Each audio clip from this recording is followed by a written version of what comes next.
नमस्कार, मी अनुराधा तांबोळकर. अनुराधा चॅनलमध्ये तुमचं मनपूर्वक स्वागत आहे. आज आपण वाटली डाळ बनवणार.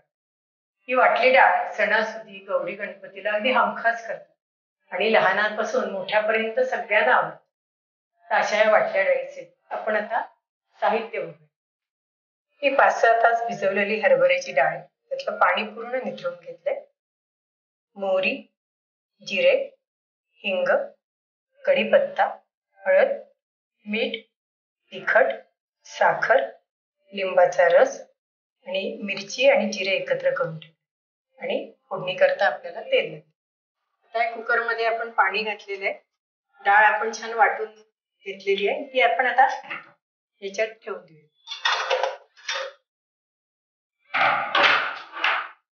आणि कुकरला झाकण लावून छान 2 शिट्ट्या देऊया.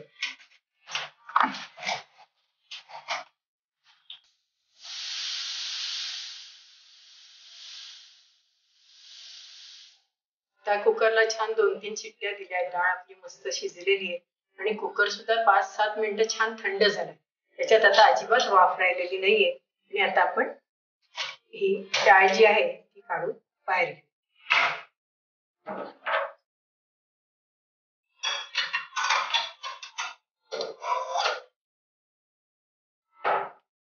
आता 1 चमचा जिरे आणि 2 मिरच्या या आपण त्याच्यामध्ये कुटून घेऊया.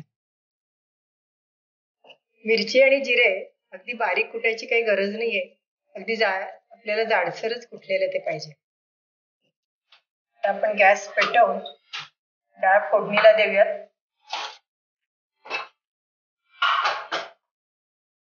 छान पॅन तापलेलं आहे. आता आपण त्याच्यामध्ये तेल घालूया. या डाळीला सुद्धा थोडंसं तेलाचं प्रमाण जास्त लागतं.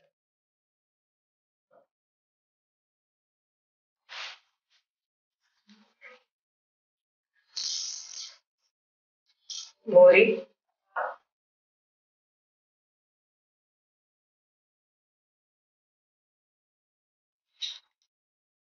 थोडेसे जिरे,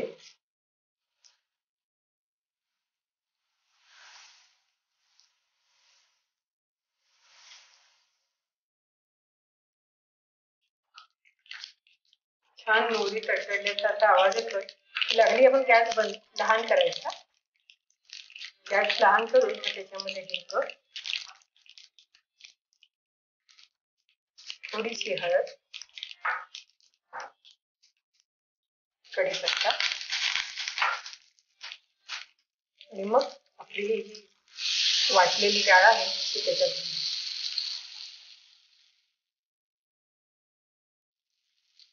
आपण ज्यावेळेला हरभऱ्याची डाळ 6-7 तास भिजत घातली त्यानंतर त्यातलं पाणी काढून टाकलं. थोडंसं पाणी ठेवायचं, अगदी पूर्ण कोरडी करायची नाही आणि मग ती मिक्सर मधनं छान बारीक वाटून.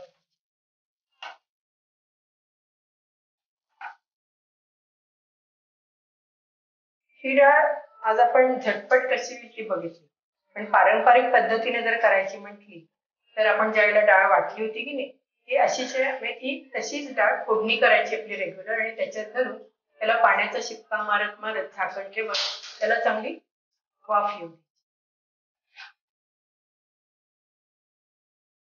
तशा पद्धतीने केलं की काय होतं, हे पारंपरिक पद्धतीने की डाळ खाली लागण्याची शक्यता खूप असते आणि आणि वेळ खूप जातो. पण जर आपण कुकर मधनं उकडून आत्ताच्या पद्धतीने केली तर ती पटकन करता येते आणि चवीलाही काही फरक त्याच्यात पडत नाही.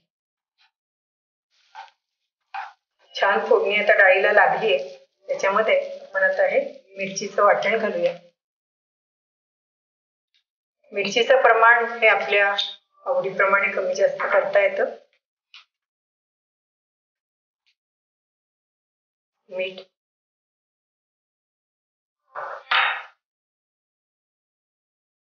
साखर,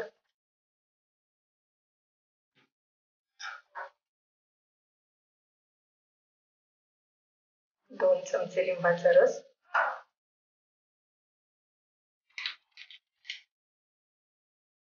आणि थोडंसं तिखट. तिखट ऑप्शनल आहे पण तिखट घातल्याने त्या डाळीला खूप छान रंग येतो. तो मला खूप आवडतो म्हणून मी नेहमी वाटल्या डाळीमध्ये थोडं तरी तिखट घालते.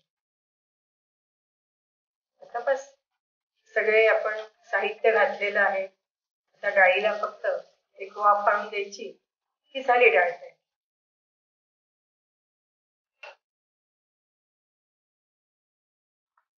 ही डाळ सणासुदी तर चांगली लागतेच लागते, पण ज्या वेळेला आपण कुठे ट्रिपला जाणार असतो त्यावेळेला ही डाळ जर नेली तरी सुद्धा ती पोटभरीची होते आणि शिवाय पोळी बरोबर तर चांगली लागतेच. आणि स्टार्टर म्हणून सुद्धा दुपारी 4 वाजता जरी केली मस्त त्याच्यावर कोथिंबीर ओलं खोबरं घालून जर सर्व केली तर मुलं अगदी आनंदात आवडीने नक्की खातात. आता याच्यावर झाकण ठेवून त्याला एक छानशी वाफ आणू. डाळीला छान वाफ आलेली आहे, डाळ मस्त झालेली आहे. हे आता आपण बाउल मध्ये काढून घेऊया.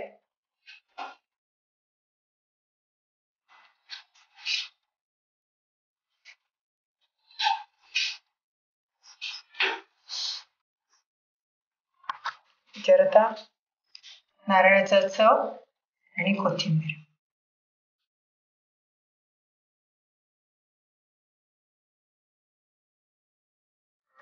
आणि एक लिंबाची फोड. ही रेसिपी नक्की करून बघा. माझ्या चॅनलला लाईक करा, शेअर करा आणि सबस्क्राईब. धन्यवाद.